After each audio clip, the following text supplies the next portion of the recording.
Bienvenidos, bienvenidas a esta sala de teatro experimental del Auditorio Miguel Delibes de Valladolid.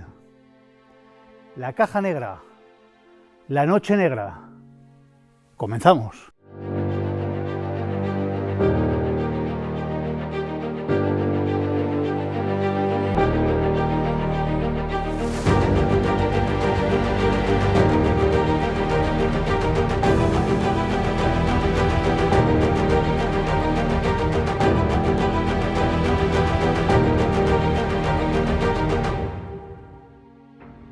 Quien a estas alturas no sepa lo que es la Caja Negra y no sepa qué es la Noche Negra en Castilla y León televisión, es delito. Pero quien no sepa quién es Quim Quartet, esté ya a la cárcel. Vamos a empezar el programa de hoy con un tema, Autumn Leaves, que es una auténtica maravilla, una obra de arte. Si los podéis ver en directo, os lo recomiendo de corazón.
Muchas veces la vida te pone enfrente a personas que merecen la pena porque son grandes profesionales y grandes personas.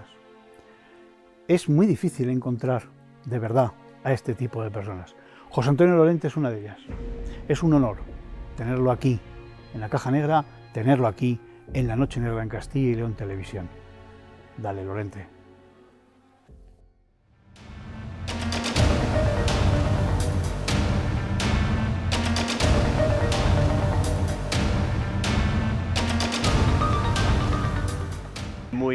Muy buenas tardes a todos, señoras y señores, a todos los aquí presentes, queridos amigos.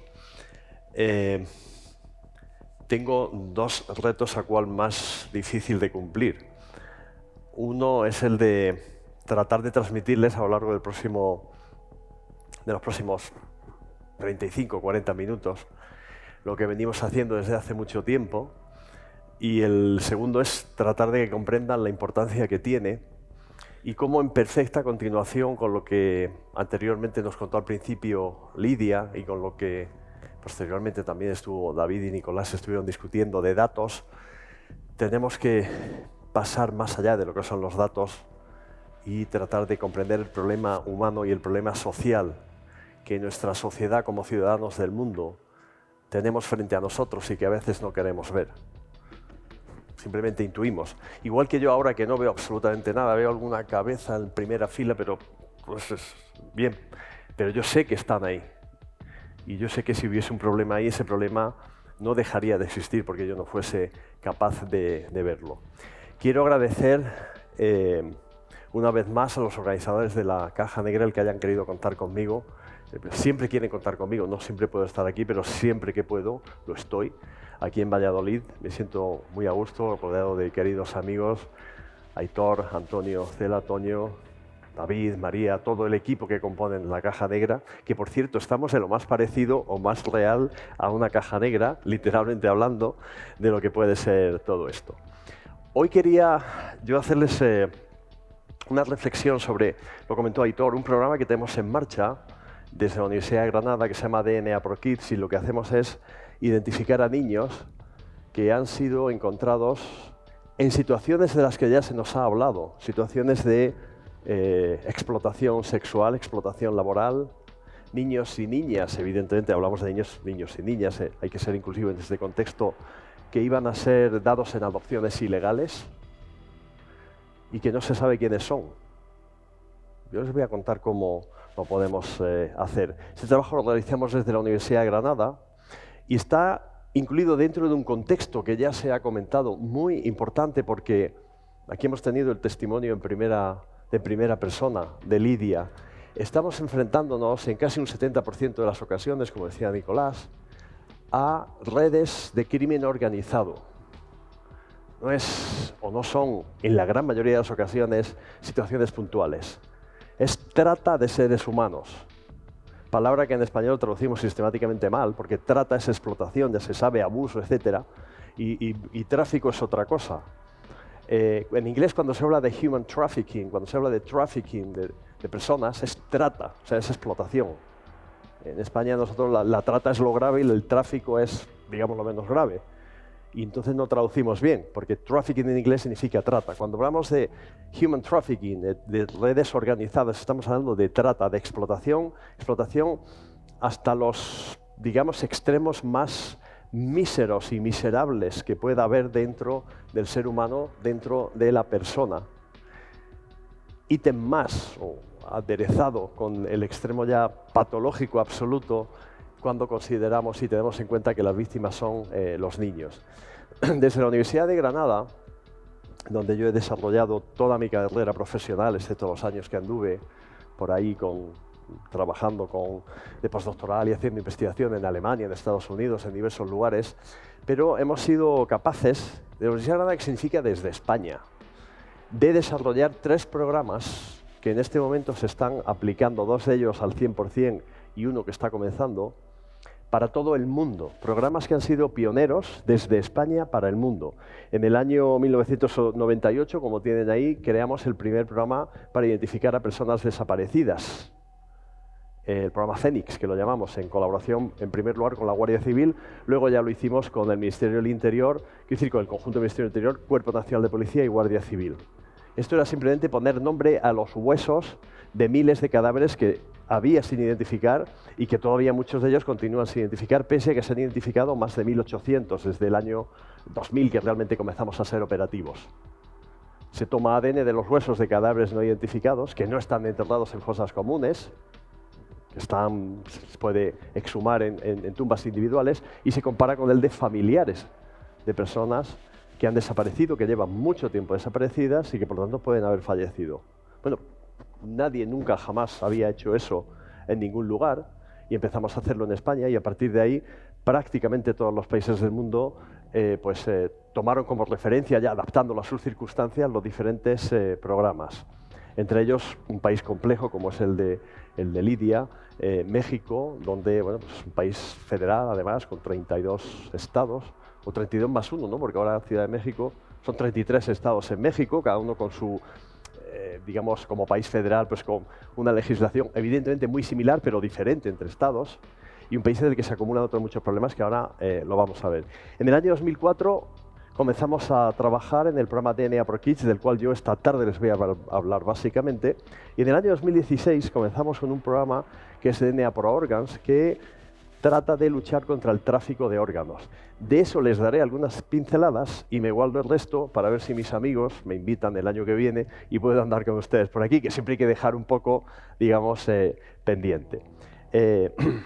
Les decía, este es un trabajo del conjunto de mi equipo que publicamos en plena pandemia sobre la identificación genética contra la trata de seres humanos, centrándolo en todo lo que yo les he ido explicando y la experiencia que hemos ido acumulando a lo largo del tiempo. Es muy importante tener rigor científico, por lo tanto, publicaciones científicas, criterios conocidos y admitidos por todos los colegas que se dedican a esto, pero también es muy importante no perder ejemplos de referencia que a veces se pueden personificar, y tenemos el honor de tener a Lidia con nosotros esta tarde, de que estamos a veces, por así decirlo, entrometiéndonos en actividades que están organizadas por bandas criminales que son o pueden ser muy violentas. Pero algo hay que hacer, porque el problema relacionado con, y ya empezamos a entrar en el tema de DNA for Kids, estos son grandes redes, no de National Geographic, tampoco es que sea una aplicación de un cierto rigor, no científico, pero sí profesional, pero bueno, son redes básicamente de tráfico de seres humanos. No están todas, evidentemente, porque existen dentro de Sudamérica también, existen en zonas de África, por aquí también existen, pero los estanes son menos conocidas. Y dentro de esas grandes redes donde se mueven personas migrantes que voluntariamente quieren ir a otro país, y que eso es tráfico de personas a los que les ayudan a entrar de una manera, digamos, pues administrativamente no correcta en esos países, dentro de esos grandes movimientos de masas, se introducen o aprovechan los tratantes de personas para transportar a las víctimas, entre ellas a los niños. Estos son datos, en este caso concreto, de lo que serían las redes en todas las zonas de, digamos, de Centroamérica y México, los Estados Unidos de México, hasta llegar al norte y la gran barrera con el norte, con el intento de entrar dentro de lo que serían los Estados Unidos. Personas que vienen desde Panamá, pero vienen desde Colombia, vienen desde Ecuador, vienen desde Perú.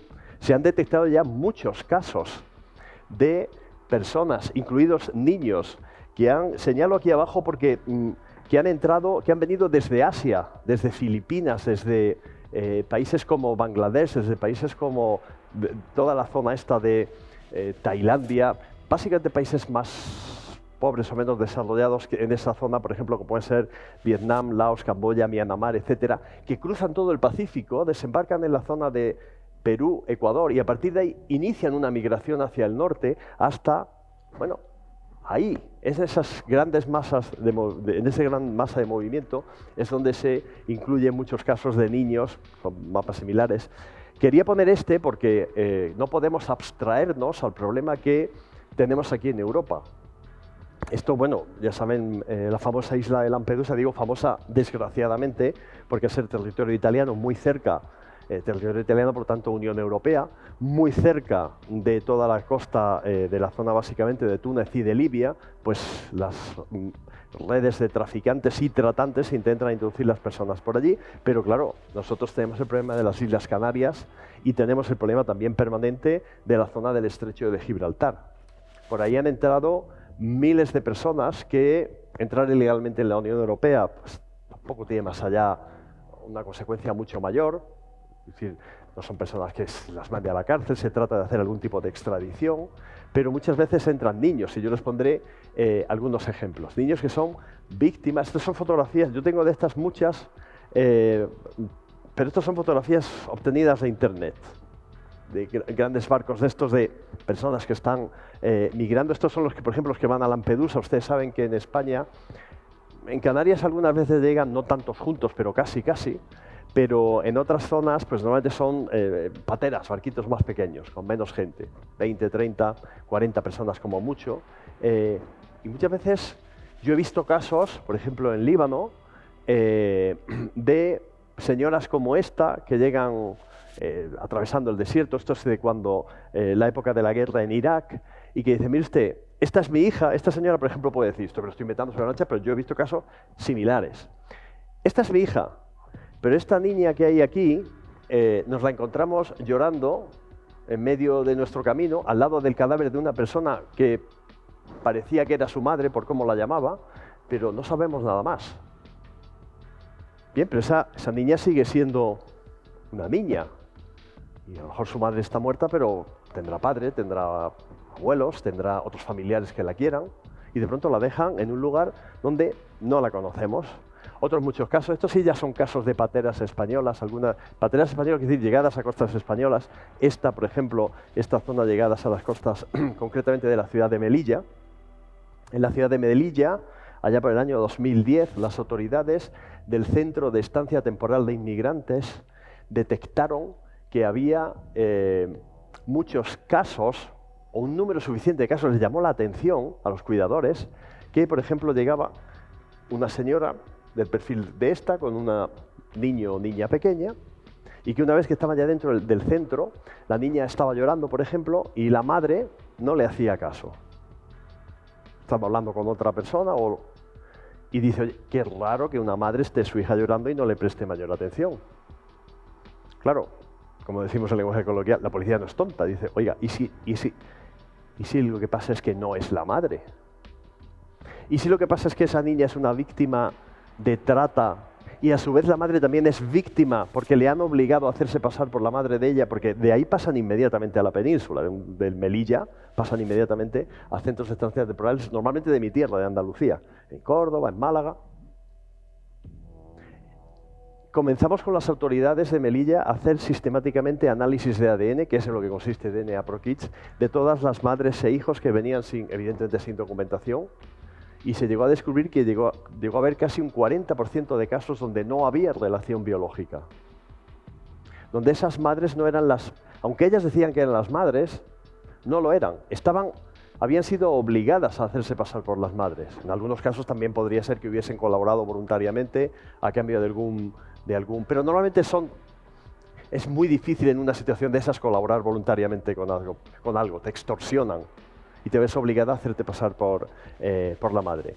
Niños que son explotados de todo tipo. Bien, nosotros nos dimos cuenta, allá por el año 2004, cuando creamos el programa ProKids, todo el mundo dice para los niños, ¿de acuerdo?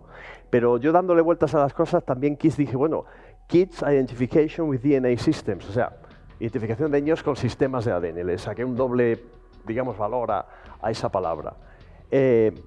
La situación era esta, lo que yo vi, yo personalmente, en muchos países de Latinoamérica y en muchos países de Asia.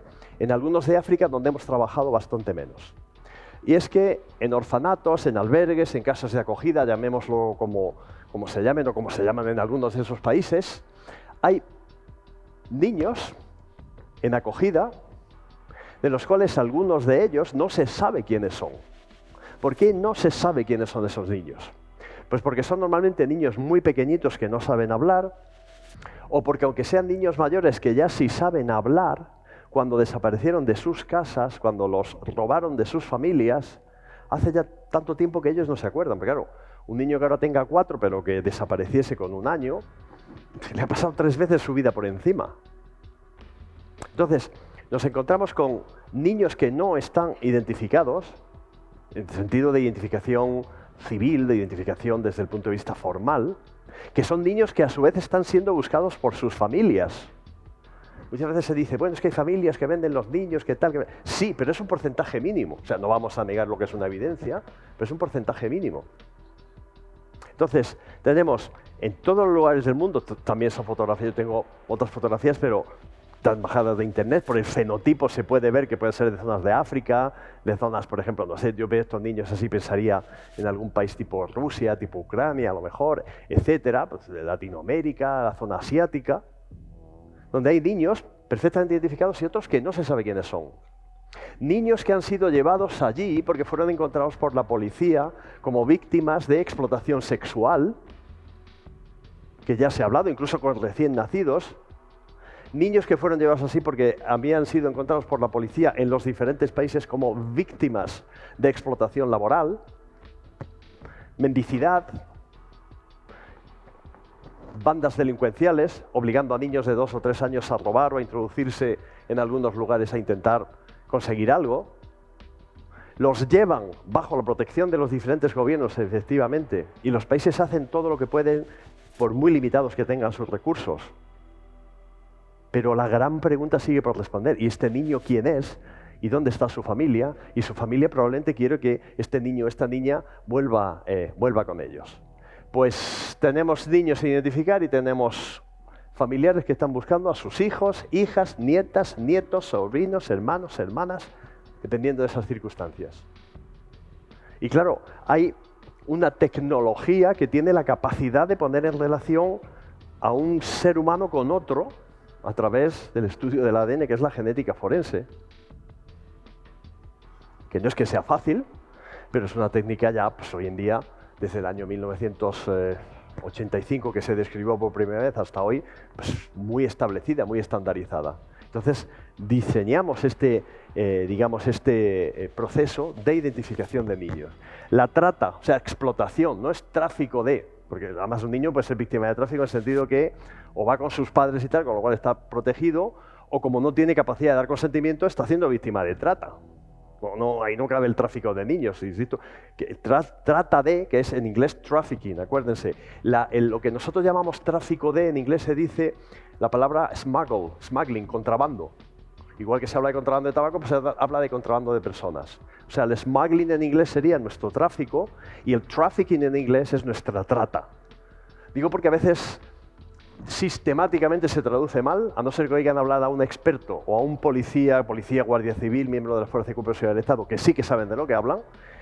Normalmente en prensa, y lanzo un mensaje a todo el que esté relacionado con el mundo de la prensa aquí, trafficking se traduce pues, como lo que parece, como tráfico. Y es un error enorme, porque cuando, claro, salen cifras totalmente dispares a lo que es la realidad. Esto se lo he dicho ya, adopción ilegal, prostitución, explotación de todo tipo. Lo contaba Lidia, lo comentaba anteriormente. Yo vi un caso, no vi la ejecución del caso, la resolución policial, pero cuando Lidia lo que decía era, pedían niños a la carta, en algunos lugares para su explotación. Quiero una niña de unos 3 años y que tenga los ojitos claros y que no sé qué, pues yo quiero un niñito de 5 años y que sea muy morenito. En Tailandia, ahora les pondré una foto, no de eso, sino de cosas de Tailandia, me contó una vez la Policía Real tailandesa, con la que trabajamos mucho en este contexto, y me decía, mire usted, doctor Lorente, nosotros intervinimos en un hotel de lujo, en una isla de estas paradisíacas de por la zona, y descubrimos, bueno, tenían noticias, chivatazos en lenguaje aquí coloquial y tal, de que había menores en explotación, y encontraron ciertamente 27 niños y niñas, menores de 10 años todos, de fenotípicamente, es decir, por las características, por el aspecto, de lugares muy diferentes, de Asia, pero claro, Asia para nosotros todo el mundo parece lo mismo, pero no, es decir, hay grandes diferencias, no es lo mismo un vietnamita que una persona de China, que una persona de Tailandia o de Malasia, bueno, de Asia, de India, de Nepal, ahora que nos han hablado las amigas de la Fundación Vicente Ferrer, incluso 2 niños europeos, pero que, ¿quiénes son? Algunos niños sí podían hablar y más o menos decir quiénes eran, pero otros llevaban tiempo secuestrados, sometidos a explotación de tipo sexual, sometidos a violencia, porque no es solo que exploten al niño o a la niña mientras realizan algún tipo de actividad sexual aberrante, evidentemente, con él o con ella. Es que mientras tanto están como enjaulados, como prisioneros. No se les trata, por supuesto no como seres humanos, sino de la manera especial que hay que tratar a un niño de 5 o 6 años, que está en una plena época de desarrollo y de... Bien, ¿para qué se utilizan básicamente? Y digo utilizar a sabiendas, porque se utilizan como mercancía a estos niños y a estas niñas. Pues mire usted, los más pequeñitos, estadísticamente hablando, la gran mayoría de ellos los usan, los roban y los venden para adopciones de tipo ilegal. Familia, aquí el que conozca un proceso de adopción legal, siguiendo todos los protocolos, sabe que es un proceso lento y costoso. Y a veces se pierde la paciencia. Adoptar a un niño ilegalmente y traerlo a España es entre extremadamente difícil y totalmente imposible. Se puede intentar.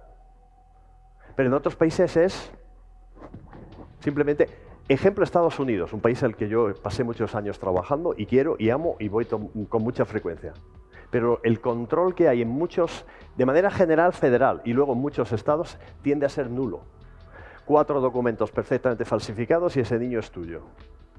Entonces, adopciones de tipo ilegal, los mayores también pueden ser para adopciones, pero ya empieza aquí todo el contexto de la explotación. Esto no significa que haya recién nacidos que sean explotados sexualmente, se comentó anteriormente, y esto no significa que haya niños de 5 o 6 años que hayan sido dados para adopción. Pero básicamente esto se... ¿Y cuál es el problema? Pues que es un problema universal.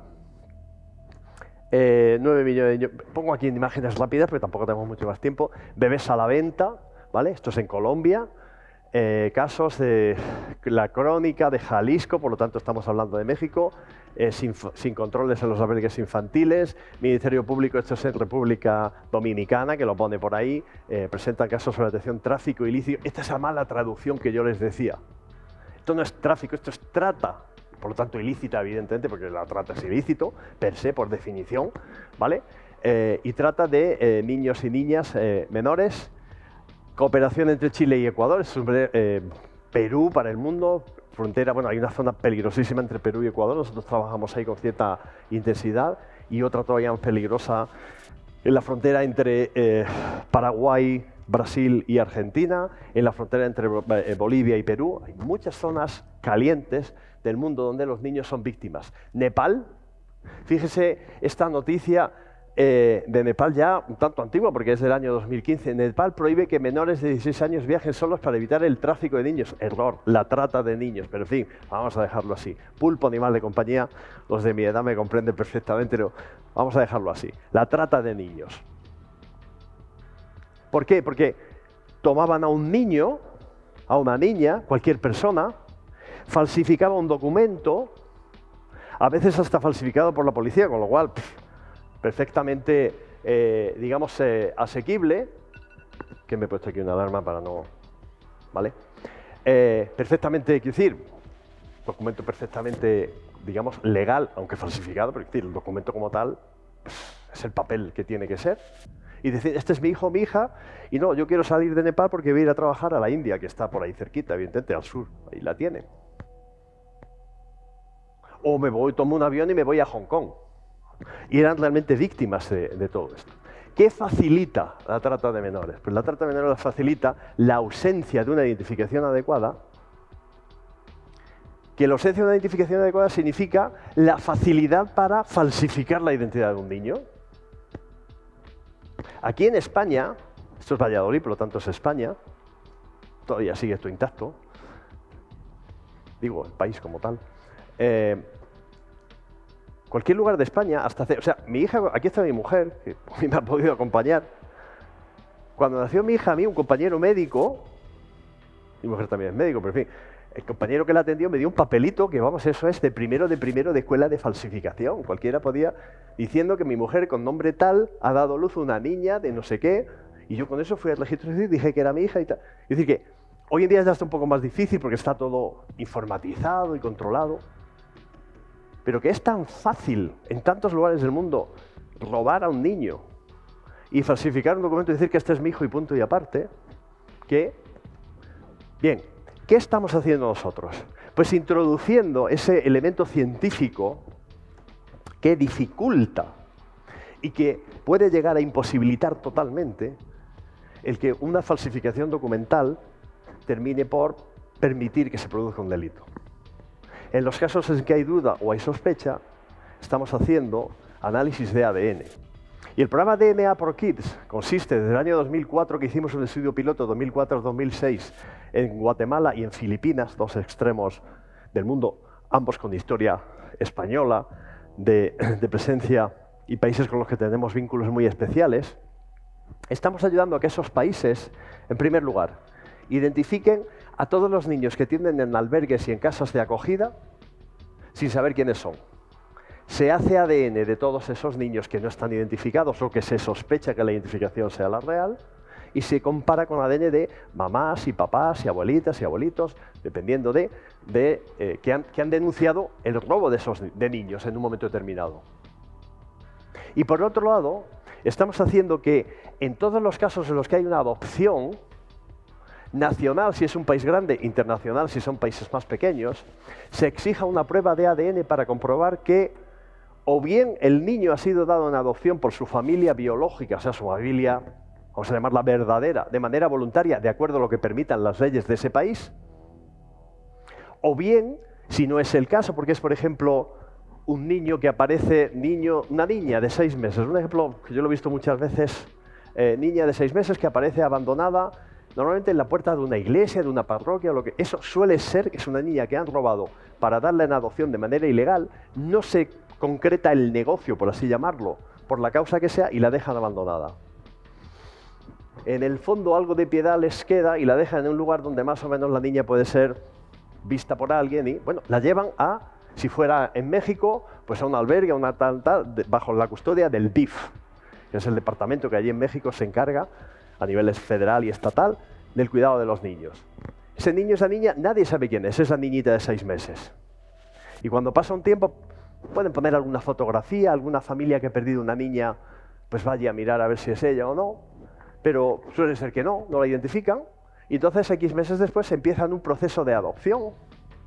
Y a lo mejor la niña acaba siendo adoptada en Suecia, o en Suiza, o en España, o en Estados Unidos, mientras su familia la está buscando desesperadamente porque es una niña que robaron en Oaxaca, en Chiapas, en Cuernavaca, que está más cerquita de la Ciudad de México, o en Ciudad Juárez, que está muy lejos. Ningún niño puede ser dado en adopción sin que se verifique su identidad, o positivamente porque ha sido dado por su familia, o de manera negativa en el sentido de decir, no hay nadie buscando a este niño o a esta niña. Y como no hay nadie buscando, pues puede ser un caso de unos padres que hayan abandonado a su hijo o a su hija, muy raro, pero puede ser el caso. O si no tenemos la posibilidad, porque los padres no lo han denunciado por la circunstancia que sea, pues bueno, si no se puede identificar a este niño, pues se da en adopción, garantizando el bienestar del menor, etcétera, como debe de primar siempre, de acuerdo. Y nosotros ayudamos a todos estos países a que hagan esa base de datos. Y nuestra misión desde la Universidad de Granada y desde la Fundación DNA for Kids es captar todos los medios que tenemos para mandarles a esos países kits para que tomen las muestras, para que hagan los análisis genéticos, para todo lo demás. Otras veces les mandamos los kits y nos mandan ya de manera anonimizada las muestras de ADN para que nosotros hagamos el análisis de ADN en Granada y le mandamos a ellos los datos para que tengan su base de datos, etc. Y este es el trabajo. Esta me gusta ponerla porque siempre la ficha de toma digamos, de datos, la ficha de datos del niño y de un familiar de referencia siempre está en inglés, pero por ejemplo esta está en tailandés porque la policía tailandesa la tradujo porque trabajan mucho allí. Pues bueno, pues rellena esta ficha, se toma el dato y a partir de ahí se hacen todos los análisis con programas adecuados de identificación genética. Les pongo algunas fotografías Este es el DNA ProKids en el desarrollo en la policía. Todas estas personas son miembros de la Policía Real Tailandesa. Aquí está la general Nutama, Chabel Chabuk. Los apellidos tailandeses son mejor no intentar aprendérselo, pero bueno, ya está retirada. Ahora el general es Bate, que es el que era, y ahora está de coronel jefa del laboratorio la doctora Pla, que es coronel de la policía. Todos estos son otras compañeras de allí. Allí se está trabajando mucho, se ha trabajado en México. Hasta ese momento tenemos más de... Esto está en inglés, estoy viendo. Bueno, pues igual, se entiende, perdón. Más de 28.000 muestras tomadas en 8 países, los 8 países que más se están trabajando en todo el mundo. Quiero decir, esto no es un signo aleatorio, matemáticamente ya saben que significa mayor de. Hay más de 3.250 niños positivamente identificados y por lo tanto devueltos a sus familias. Solo conozco un caso de Filipinas donde el niño fue identificado y no fue devuelto a la familia porque era una familia muy conflictiva. De hecho, ese niño había sido robado. Y ese niño tenía 2 hermanas más que estaban en otro orfanato, en otro lugar, porque las autoridades las habían retirado de la familia por problemas de la familia. Pero por lo menos se sabía quién era la familia y en un momento determinado podrían regresar con ella, con los padres, con los tíos, con los abuelos o con lo que fuera. Y se han evitado más de 290 adopciones ilegales que se han detectado. Ese es el típico caso, una señora que va a dar un niño diciendo que este es mi hijo, para que entre en un circuito de adopción, y se hace una prueba de ADN y dice, este no es su hijo. Bien, yo siempre digo mayor de ¿por qué? Porque cada país es propietario. Nosotros les ayudamos a que ellos lo hagan. Vamos, les damos cursos, les damos formación, vienen aquí a España, los entrenamos en Granada, pero la base de datos como tal es de cada país. Entonces yo les pido que una vez cada 3 meses me actualicen los datos que tienen. Oiga, ¿cuántos análisis de ADN han hecho ustedes en Tailandia? ¿Cuántos han identificado? Sí, yo voy en una hoja Excel pues sumando esos datos y por eso siempre pongo mayor de, porque estos datos últimos son de finales del mes de septiembre, del tercer trimestre, y seguro que ya hay más, ¿de acuerdo? Esto es básicamente ProKids, y les dejo la perla para la próxima edición, o para cuando pueda ser. Relacionado con esto, y también se mencionó anteriormente, lo mencionó Lidia, lo menciona cualquiera que sepa de este tema, y sin caer en la exageración de que, oiga, es que roban a los niños para quitarles los órganos y tal y cual, el problema del tráfico de órganos es enorme. En España tenemos la suerte de tener una Organización Nacional de Transplantes, bajo la dirección ahora de la doctora Beatriz Domínguez Gil. La alarma me vuelve a saltar otra vez diciéndome que ya tengo que parar del todo. Pero, quiero decir, en España esto funciona tan bien que a veces no somos conscientes de que en el mundo hay una gran cantidad de problemas relacionados con el tráfico de órganos. Y que los órganos tienen un precio. Esto es un dato oficial de un informe de la Organización Europea para la Seguridad y la Cooperación, de la OSCE. ¿Cuál es el precio que puede tener en China, por ejemplo, un páncreas? Pues 110.000 euros. Estas son personas aquí, con la luz a lo mejor se ve un poquito, pero estas personas tienen todas una cicatriz en esta zona. Son personas, gracias por tan pendientes de todo, o deseando que acabe, no lo sé, o las dos cosas. Estas cicatrices, estas son todas personas que han denunciado que les han robado un riñón. O bien porque han intentado negociar, le damos 10.000 euros si usted nos da un riñón, y luego no les dan nada, o bien porque literalmente los han dejado como tipo burundanga, digamos sin sentido, y cuando aparecen tienen una herida y les falta un riñón. ¿Por qué? Porque es un problema creciente el número de trasplantes, y va a ser más creciente todavía, porque la medicina no hemos encontrado, me incluyo entre los médicos evidentemente, una solución a los órganos. Vean, quiero decir, a la falta de órganos. Vean, esto es lo que teóricamente es la pirámide de población en la Unión Europea. Esto no es una pirámide. O sea, yo sé poco de geometría y de cosas de estas, pero esto es más bien un rombo o un cuadrilátero. Quiero decir, en 2018 son los colores estos, digamos, intenso, y para 2050 será esto de aquí. La edad media de la población, la vida media, será muy alta. Y las personas, lo cual a mí me congratula enormemente ya por la edad que voy teniendo, es decir, no me quejo yo de esto. Pero cuanto mayor sea la edad media de la población, habrá personas que estarán perfectamente o muy bien, pero que un órgano les fallará. El riñón, el corazón, un pulmón. El cerebro también falla a veces, sí, pero bueno, ese por ahora no se puede trasplantar. Entonces, hay una demanda creciente, es conocido, trata de personas, estos son datos oficiales de Interpol, trata de personas para la extirpación de órganos. Hay redes de trata de personas para la extirpación de órganos, hay cosas que se llaman el turismo de trasplantes. Un señor que paga 180.000 euros y en un paquete cerrado lo montan en un avión en Wisconsin, ojo, en Granada, España, y acaba aterrizando en un lugar de la India y como ha pagado 150.000 euros, pues le trasplantan un páncreas, se recupera y se vuelve a Wisconsin, a Madison, Wisconsin, o se vuelve a Granada, España. Aquí lo dejo. ¿Qué es lo que estamos haciendo? Y con esto sí que acabo ya. Hay una cosa en la que nos dimos cuenta que estaba descrita a otros efectos de estudios de rechazo, y es que el 80% de todos los trasplantes que se hacen en el mundo, aproximadamente, no vamos a entrar en detalles ni en países y tal, pero aproximadamente un 80% de todos los trasplantes legales e ilegales son de riñón. Y en una persona que ha sido trasplantada de riñón, cuando hace pipí en su orina, hay ADN de esa persona. En cualquier orina de cualquiera de nosotros hay un montón de ADN nuestro, se puede determinar con mucha facilidad. ADN de células del aparato excretor, del aparato renal, quiere decir el sistema renal, del riñón, de los uréteres, de la uretra, de la vejiga, de ADN libre que hay en la sangre circulando y que se filtra y que acaba en la orina. Muy fácil determinarlo. Pero en una persona que ha sido trasplantada, hay ADN del riñón que ha sido trasplantado. Con lo cual nosotros podemos hacer una trazabilidad y ver de quién proviene ese riñón y asegurarnos de que proviene de donantes voluntarios, con todos los consentimientos informados, etcétera, etcétera.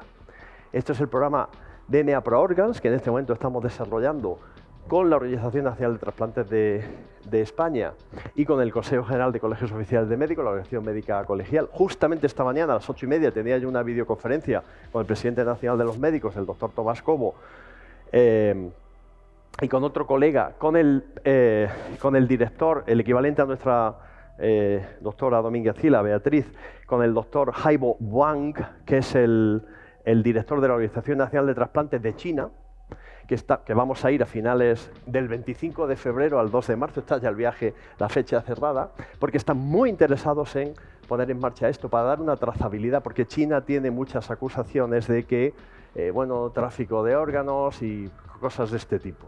Pero el ADN viene a dar una solución a un problema que está ahí y que no podemos tratar de evitar. No es técnicamente muy complejo, no es económicamente muy caro dentro del costo global que tiene un trasplante y, bueno, vamos a ver cómo se desarrolla y lo veremos el año que viene. Muchísimas gracias.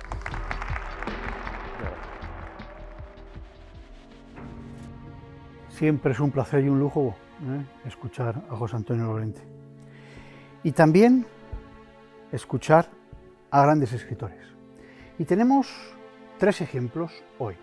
Carlos Basas, Susana Rodríguez y, ojo, Paz Velasco. Estos 3 escritores nos van a hablar de su faceta más humana. Como escritores, sí, pero es que también son personas, amigos. Lo vamos a ver en los próximos 12 minutitos y después danza de la buena,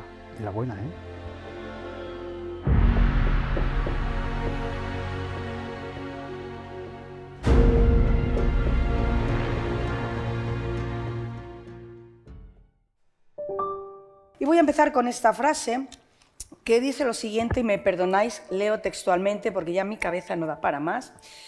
Observar un asesinato en la vida real es emocionalmente perturbador, pero contemplar un asesinato en una obra nos ofrece la oportunidad de reflexionar sobre la naturaleza de la violencia humana. Y con esta frase quiero que apliquéis lo que acabo de comentar a cualquiera de vuestras obras y, bueno, pues me la argumentéis y si estáis de acuerdo conmigo en que el hecho de describir determinadas conductas violentas, determinados comportamientos, incluso, como antes ha dicho Carlos, determinadas emociones a la hora de llevar a cabo conductas extremas, hace que el lector pueda llegar a acercarse a ese conocimiento sobre realmente quiénes somos realmente los seres humanos. A ver, yo creo que realmente en nuestra vida diaria, como decían ayer, nuestra vida es absolutamente normal, anodina y aburrida. Es decir, hacemos lentejas, trabajamos... Muy buenas, por cierto. Sí, él cocina muy bien. No sé, es normal. Entonces, nuestra pulsión, aunque pueda sonar terapéuticamente poco apropiada utilizar esta palabra, nuestra pulsión es crear ficciones violentas. A mí no hay nada que más me fascine que sentarme a pensar en la mente de quien va a cometer un crimen, de quien lo está cometiendo, pensar en lo que tiene que estar sintiendo la víctima, describir, darle voz a la víctima. La víctima suele ser la gran olvidada, es un cuerpo en cualquier sitio y ya está. Yo quiero conocer a esa víctima para que el lector conozca a esa víctima y empatice o no con esa víctima. Y pensar lo que pasa por la cabeza del investigador, sobre todo el investigador principal, en el caso de las dos últimas novelas de Marcela Piel de Lobo. Es una mujer muy resolutiva, muy decidida, que bueno, no siempre atraviesa las puertas legales, a veces toma atajos que le son útiles porque cree que si están, pues será para transitarlos. Y ella lo hace. Pero creo que conocerlo psicológicamente, dibujarlo psicológicamente, te da pie y te autoriza a hacerlos que se muevan. Es decir, tú tienes que describir su personalidad y luego ser coherente en sus actos, ¿vale? No puedes describir a una persona atormentada y tenerla todo el día con una sonrisa en la cara. No, tendrá que ser borde, tendrá que dar malas respuestas, tendrá que preferir la soledad a la compañía. Ese tipo de cosas a mí es lo que me gusta bucear en la psicología, en la mente de los personajes, porque creo que es su traje principal. Después le pongo los adornos, ¿vale? Le pongo la ropa, le pongo la acción, le pongo tal. Pero lo principal es el carácter. Creo que nosotros somos nuestro carácter y nuestra mochila. La mochila que llevamos, ¿vale? Forma parte de nuestro temperamento. Efectivamente. Bueno, pues somos nosotros. A nuestros personajes igual. ¿Vale? Nadie, o sea, todos nacemos blanquitos, limpios, y con el paso de los años, la vida nos va cargando la mochila, unos más, a otros menos, unos llevan la mochila con ruedas, otros la llevan que las está tirando hacia atrás, entonces a los personajes también. En el caso de Carlos, yo no me he leído tus novelas, me las han contado, que lo sepas, pero hay 3 personajes donde realmente podemos hablar de cómo el lector puede reflexionar, además de una manera muy intimista, sobre la naturaleza de la violencia humana. Hablo, por supuesto, de Justo, hablo de Soledad y hablo de Sinántropos. 3 formas diferentes de mostrar una naturaleza humana violenta, pero a la vez una naturaleza humana completamente diferente. Es decir, son 3 formas de violencia y 3 formas personales de mostrar esa conducta que el lector... cuando a mí me impactó, realmente sabes que la que más me ha impactado es Soledad, pero tú a la hora de escribir estos 3 personajes, cuando piensas en esas conductas, en la mesa anterior han hablado de una de las más extremas, lo has hecho de una manera que cuando tú estás leyendo no tienes que cerrar el libro, es decir, cómo consigues hablar de esa crueldad, de esa conducta tan extremadamente violenta que aparece en esas 3 obras, de una manera en que el lector amablemente termine de leer la página y continúe leyendo tu novela. Vale, cuando me preguntan a qué me dedico, ¿vale? Yo respondo que describir nuestro trabajo es muy fácil. Nos dedicamos a contar historias. ¿Para qué? Contamos historias para emocionar, ¿vale? Y emocionar tiene muchas variantes. La risa, la tristeza, etcétera, pero contamos historias para describir o contar emociones a los demás, ¿no? Y las emociones relacionadas con el crimen, tanto desde el punto de vista del victimario como de la víctima, a mí me parecen tremendamente interesantes y es, como decías, en lo que intento bucear. ¿Bucear desde qué punto de vista? En algunos casos yo trato de contar qué siente el que ejerce violencia y cómo él justifica que tiene derecho a ejercer esa violencia. Porque todos hemos pasado por ahí. Sí. Todos hemos pasado por el momento de decir, es que tengo derecho a quejarme o a tal, ¿vale? Y es una emoción que todos entendemos. Todos hemos pasado más por ahí que por el otro lado de cómo nos perturba emocionalmente ser víctimas de un delito. Hemos sido víctimas de pequeñas putadas, ¿vale? Pero casi ninguno de nosotros ha sido víctima de un delito potente, ¿no? A mí me cuesta menos tratar de justificar, contar y mostrar la emoción del que ejerce la violencia que del que la sufre, porque no he estado tantas veces ahí. Y para mí es un reto. Por eso le preguntamos a gente como Paz, que sí conoce víctimas, claro. y tratamos de decir, ¿cómo describo yo la emoción de máxima indefensión, por ejemplo, de una víctima? Y su reacción emocional de, pues, en el caso, cuando se hablaba antes de la violación de Sinándropos, o de una mujer maltratada, ¿no? Claro, yo no me puedo meter en la cabeza de alguien que incluso se puede sentir culpable por haber sido víctima de una violencia atroz, como es la violencia machista. Entonces, a mí es ese universo de las emociones y los sentimientos lo que me mueve a escribir novela negra, y para eso aprendemos de gente como tú. Pero Paz, por ejemplo, hablando de la justificación, para mí es muy curioso que todos los criminales tienen una justificación perfectamente coherente para ellos para haber cometido ese crimen. Tú los conoces, tú has estudiado esas justificaciones. ¿Esto es así? Más que justificaciones, yo lo que estudio, y es lo que he tratado de hacer en este último libro, es hablar de las motivaciones. Motivaciones, sí. Hay muchas veces que incluso, bueno, pues en los medios de comunicación, la prensa, se confunde la motivación con el móvil. Y es algo muy importante, a lo mejor desde el punto de vista de la terminología da un poco igual, pero para entender realmente el núcleo fuerte de cómo una persona cruza ese límite y llega a cometer, en caso de ficción, pues corto, una agresión como la que comete, o en alguno de tus libros, esos crímenes que investiga Marcela Piel de Lobo, tiene que haber una motivación. La motivación es la causa que lleva a una persona a cometer un acto delictivo, mientras que el móvil, que puede existir o no, motivación va a haber casi siempre, mientras que el móvil es la finalidad, qué es lo que consigo con esta conducta delictiva.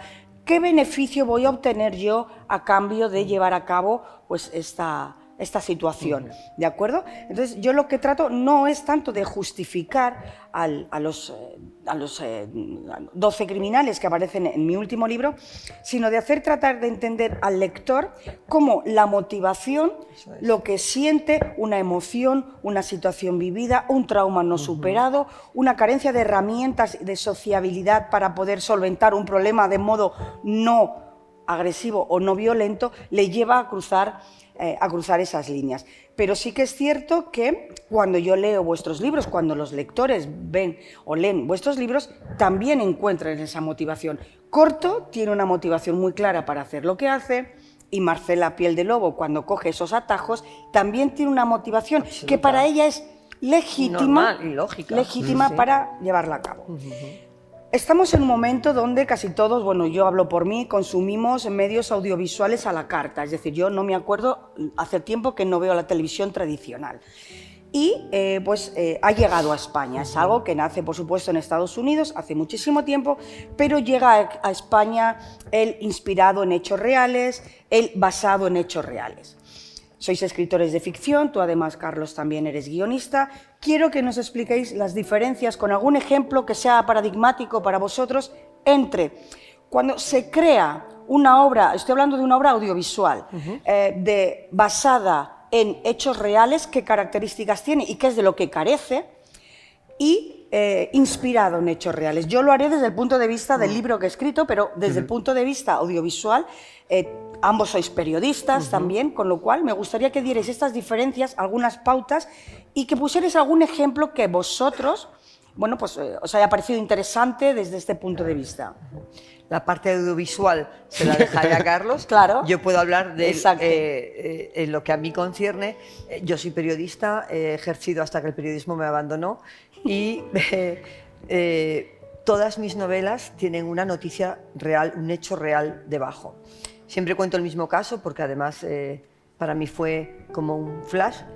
Yo solo escribía, y soy plumilla, yo soy de prensa, y escribía reportajes, artículos, y a veces que me decían, ¿por qué no escribes un libro? Y dice, porque no tengo nada que contar. Entonces ocurrió algo. Ocurrió que Ana Orantes murió. No, Ana Orantes Fue la asesinada. asesinaron. Eso es a lo que iba. Sí, Ana Orantes salió en televisión, fue la primera mujer que salió en un medio de comunicación denunciando los malos tratos. Recuerdo aquella entrevista con Irma Soriano. Fue En brutal. Canal Sur. Sí, fue estremecedora. Recuerdo hablar con mi madre de estos temas. Durante mucho tiempo, recuerdo que una semana después ella estaba muerta. Su marido la había rociado con gasolina y la había matado. Mi primera novela, Sin retorno, arranca con una mujer contemplando cómo su casa arde, cómo sabe que su marido está dentro y le da igual.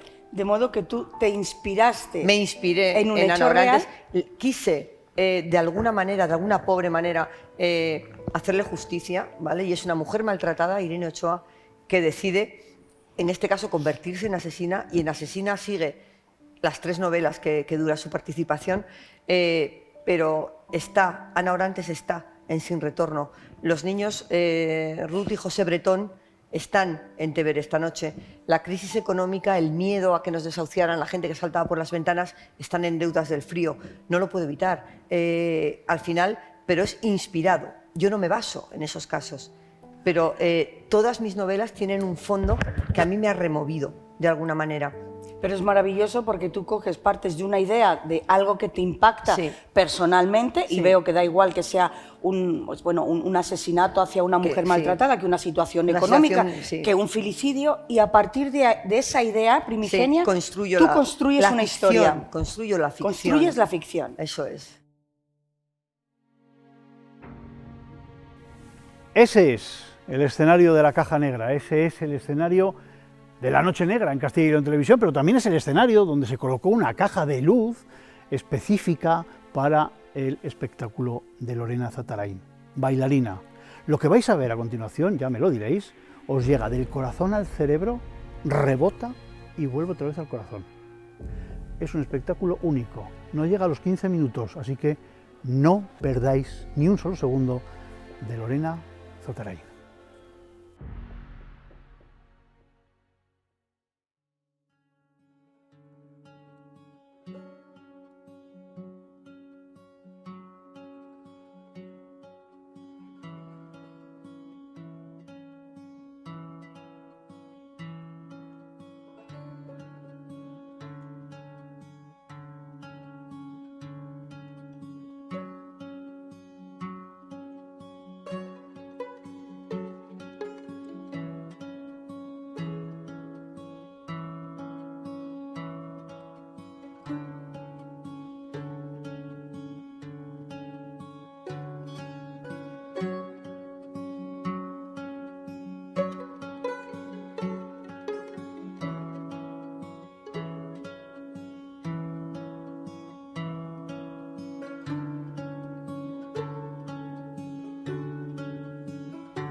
Soledad.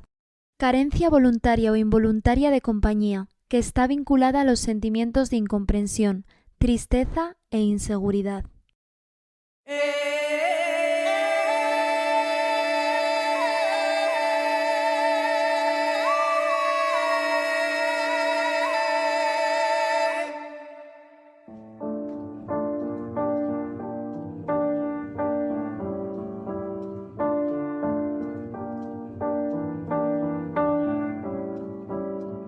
Je suis pas tout seul à être tout seul, ça fait déjà ça de moins dans la tête. Et si je comptais combien on est? Beaucoup, tout ce à quoi j'ai déjà pensé, dire que plein d'autres y ont déjà pensé. Mais malgré tout, je me sens tout seul. Du coup, j'ai parfois eu des pensées suicidaires, j'en suis peu fier. On croit parfois que c'est la seule manière de les faire taire. Ces pensées qui nous font vivre un enfer. Ces pensées qui nous font vivre un enfer.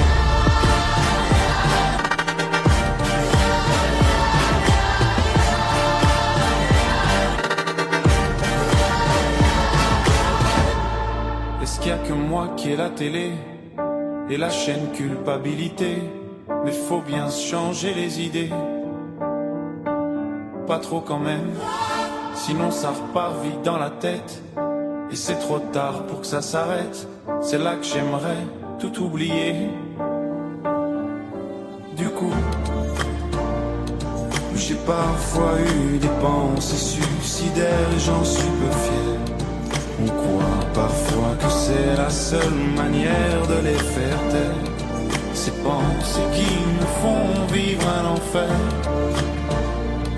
Ces pensées qui me font vivre un enfer.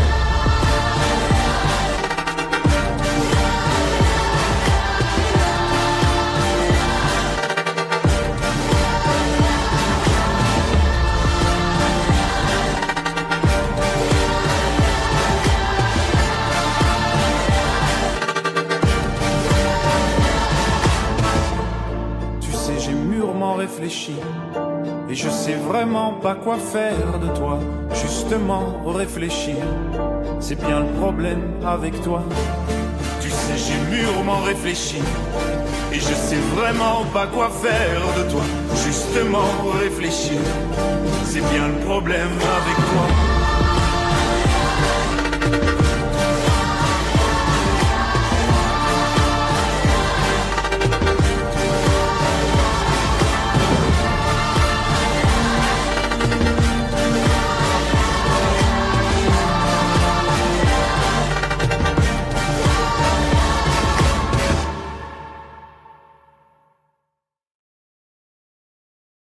Reflexión.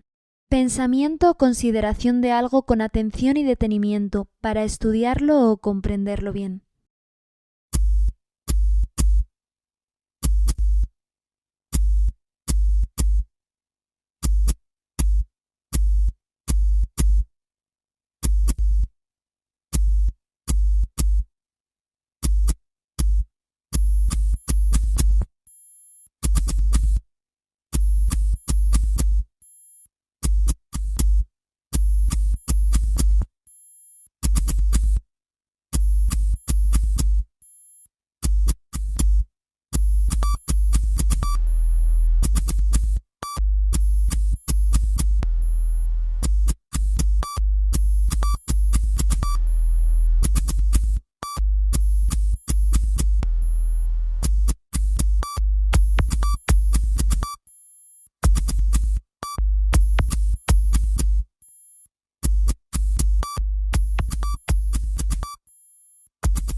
Desesperación.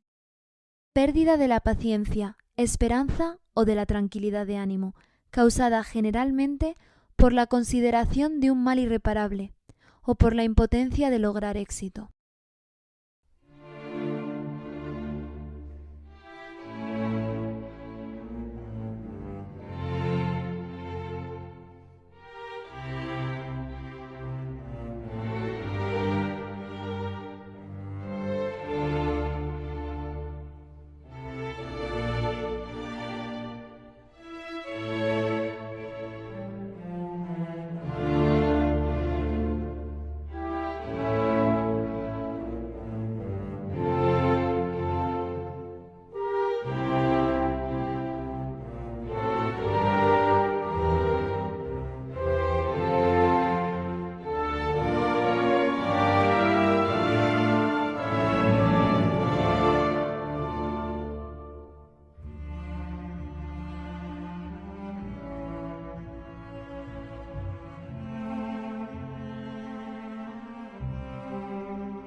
Suicidio. Acto voluntario por el que una persona pone fin a su existencia. Esas luces se apagarán en breve porque se acaba el tercero de los capítulos de La Noche Negra, de La Caja Negra. Pero en el próximo capítulo, en el número 4, Memorias de un Escualo, en este escenario vamos a poder ver a Fernando Cayo, actor vallisoletano que conoceréis todos, a Concertango, un grupo de cámara, y a Paz Velasco, a la que acabáis de ver hace unos minutos. Ellos se van a intentar meter entre todos en la mente del criminal, en la mente que hemos comparado con un escualo, con texto original de Antonio Cera. Nos vemos la próxima semana. Muchísimas gracias por haber estado ahí. Adiós.